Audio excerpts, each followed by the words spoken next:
Hello, it's me, Juliet1203, and in the past few months we've had a lot of Doctor Who news and updates that I simply haven't covered. We've seen 2 trailers, multiple casting announcements, and the one I've been looking forward to the most, the title reveals. So, just like last year, today we're going to do a predictive ranking based on the trailer footage and the titles. But before we get into that, I have a separate announcement. Casting for my own Doctor Who series has now begun.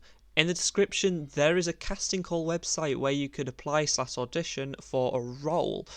The ones currently available at the time of recording are as follows.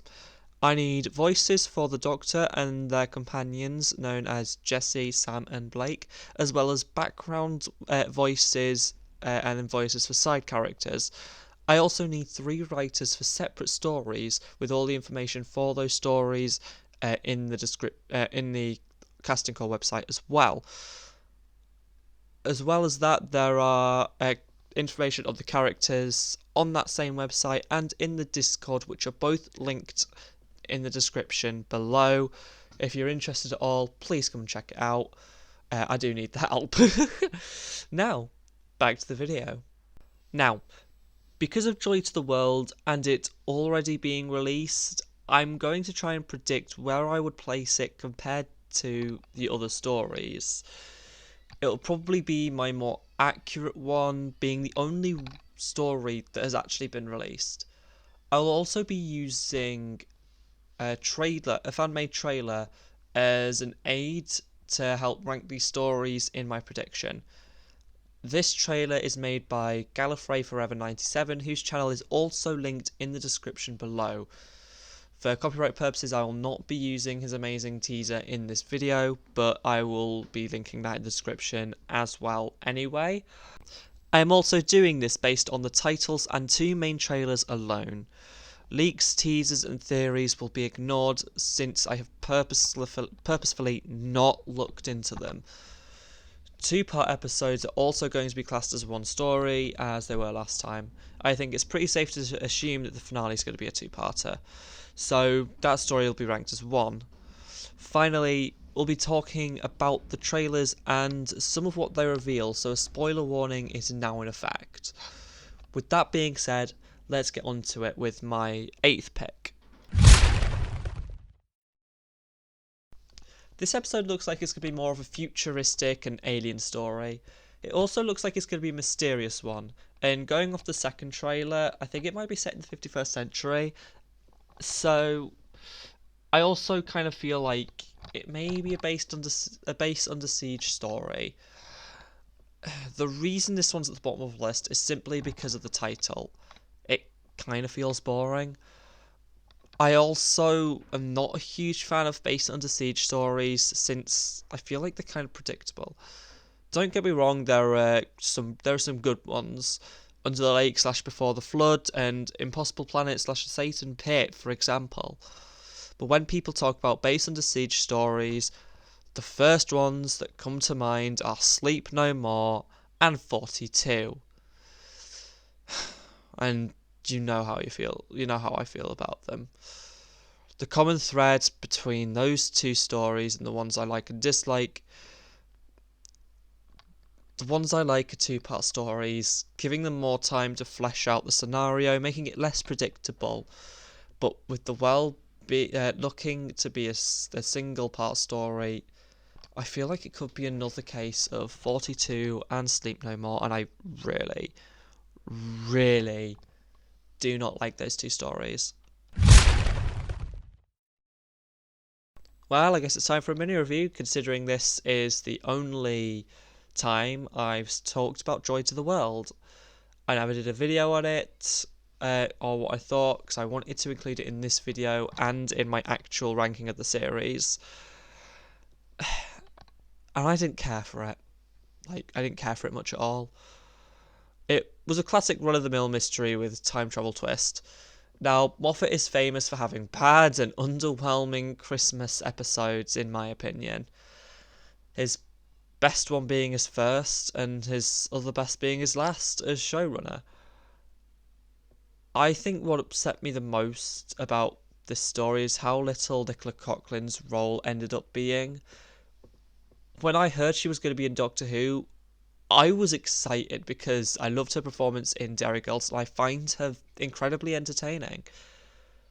So when a good portion of the screen time went to the side character Anita and her relationship with the Doctor over that year, ignoring Nicola completely, I was so disappointed. Overall, the story was upbeat, but very boring to me.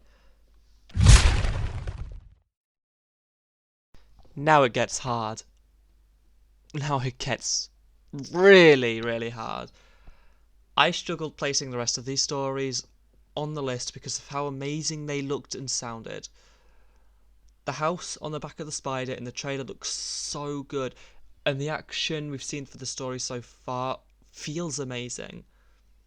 I also like missing people stories when they're done right. I'm looking at you, fear her.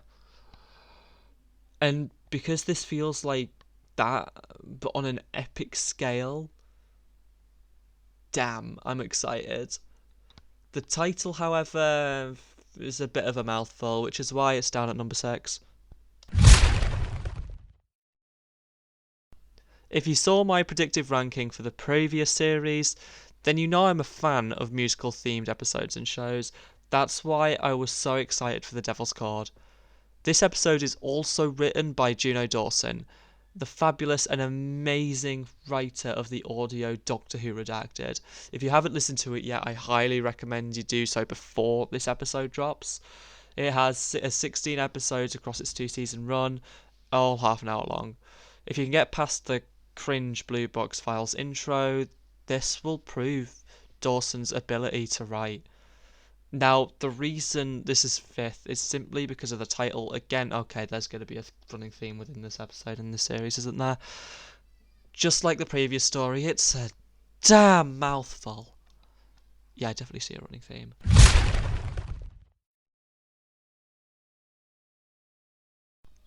The pilot for this series. Since I first saw those robots, I've been so excited to see more of them.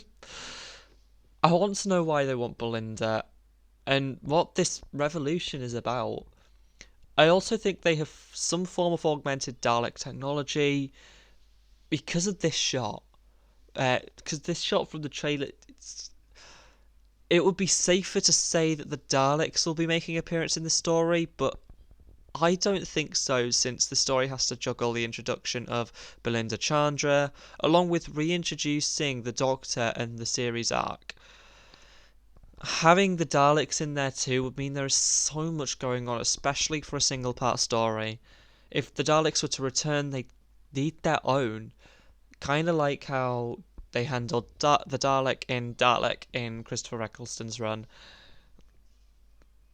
But they need their own focus story.